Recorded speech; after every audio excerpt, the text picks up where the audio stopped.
As we read the book of 1 Corinthians, we quickly find out that there was a large membership, a large segment of the church that was carnal. Look at chapter 3, verse 3. For ye are yet carnal. Boy, Paul doesn't hold back on the punches, does he? He just calls it like he sees it. And he says, for ye are yet carnal. For whereas there is among you envying and strife and divisions, are ye not carnal and walk as men? You act like a bunch of unbelievers, is what he's saying. He's saying, you're carnal. Can you imagine being a part of a church with a large segment of the membership being carnal? Well, we go on. The sin of sexual immorality was not being confronted at the church at Corinth, or much less being dealt with in a biblical manner. There was sexual immorality taking place among the members of the church at Corinth. And notice what Paul says in 1 Corinthians 5. Go to chapter 5, verse 1 and 2.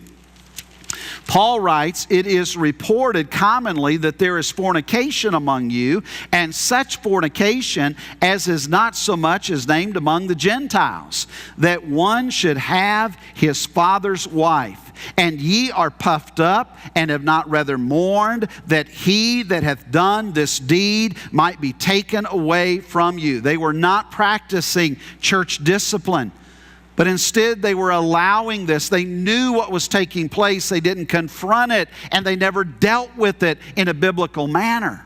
Can you imagine this going on within a church that you belong to? Then the next one is this. Church members were taking each other to court. They were suing each other. Man, this is incredible. All that is transpiring in this church at Corinth.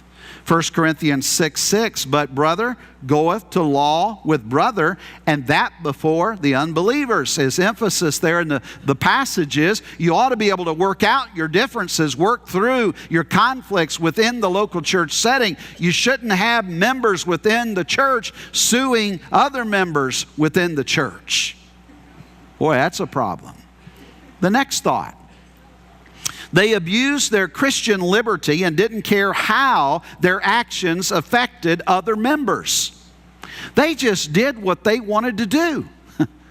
They didn't care whether it offended somebody over here or ticked off somebody over there. They didn't care. They were going to do whatever they wanted to do.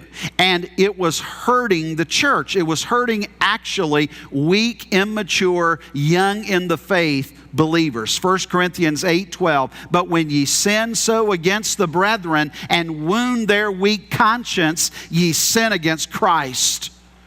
And he's saying this is not good. This is not good what is taking place within your church. And then let me go on with another issue they dealt with. They misunderstood spiritual gifts. They misunderstood completely the whole purpose of spiritual gifts.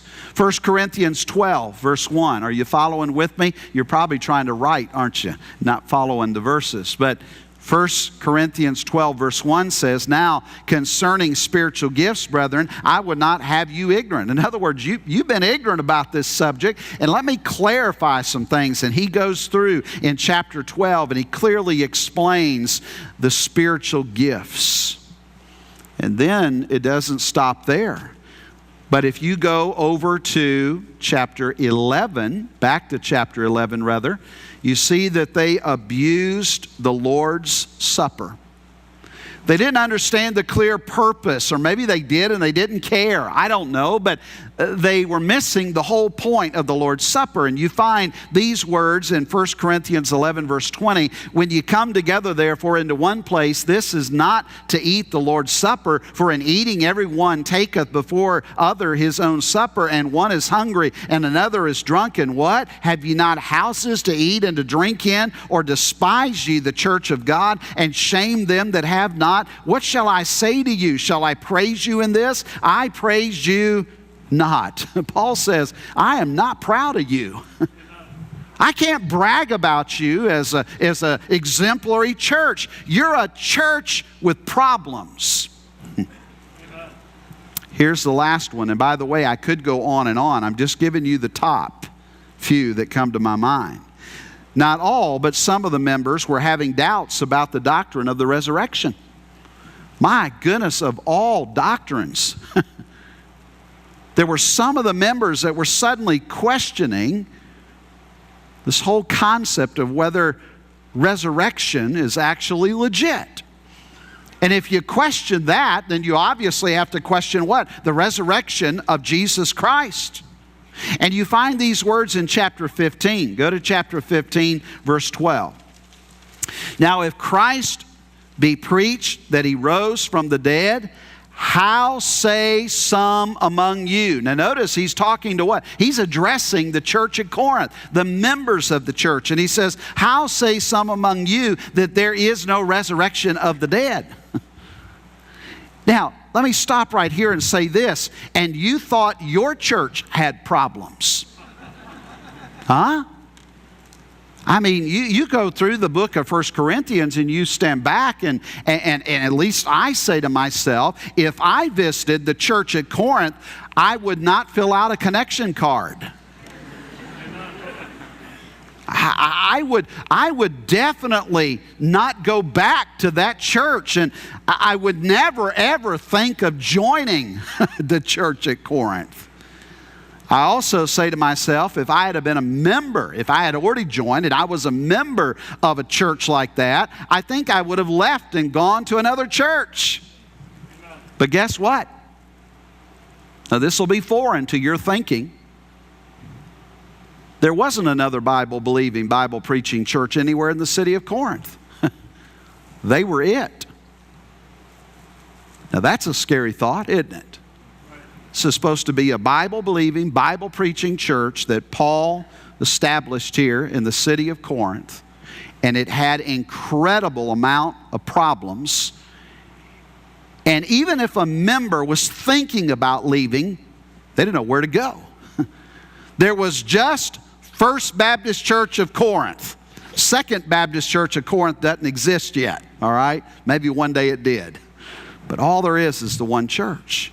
Now let me give you an interesting observation, and some of you may take me to task on this, and you may go back and do your own research and come back and tell me otherwise, okay? But I want to give you an observation that if I read correctly 1 Corinthians, all 16 chapters, not one time does the Apostle Paul say, I want to encourage you to leave the church at Corinth. You need to begin shopping for a new church.